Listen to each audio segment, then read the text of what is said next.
What's the main thing here that jumped out at you today? Yeah, I think the main thing is that they continue to drive top-line growth, which is what we expect and beat expectations. And we actually expect that to continue into 4Q, even though their guidance is higher than it was for 3Q with 28 to 38% growth expected. We do think it can be higher given the virus is flaring up again and also the shift of Prime Day. That said, you said it earlier, when it comes to margins, there will be added costs, whether it comes from fulfillment or even COVID-related expenses that they will have to manage.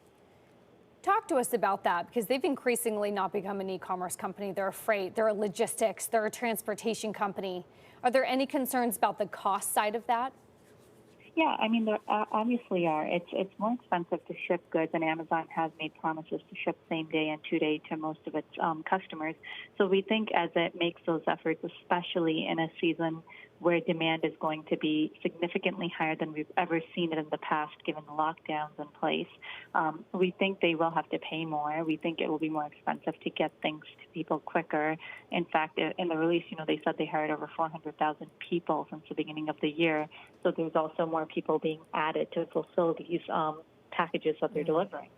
It's not just a logistics company or an e-commerce company, it's also an infrastructure company when it comes to providing the internet and access to infrastructure for many. AWS, Amazon Web Services, their cloud computing division. It looks as though the revenue is in line, but profitability is taking a bit of a hit. Hey, Poonam.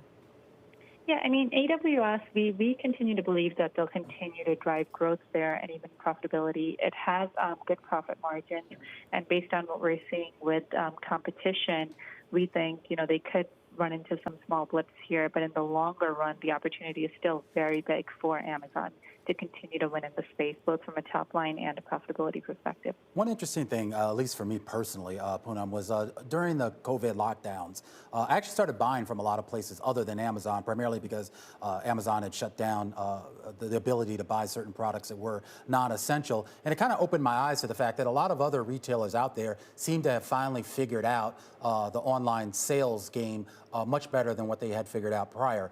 Is there a real competitive threat here to that side of the business for Amazon? I don't think there's a competitive threat, but there are businesses that have now figured out how to compete more effectively in the digital space.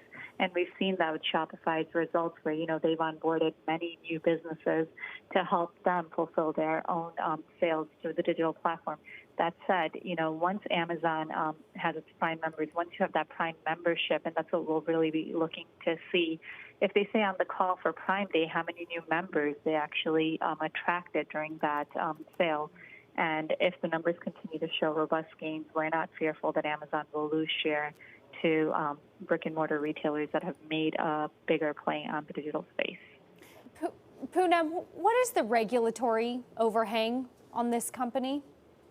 I mean, look, Amazon keeps getting bigger and bigger, right? So it's kind of a wait-and-see situation. They are the largest online retailer.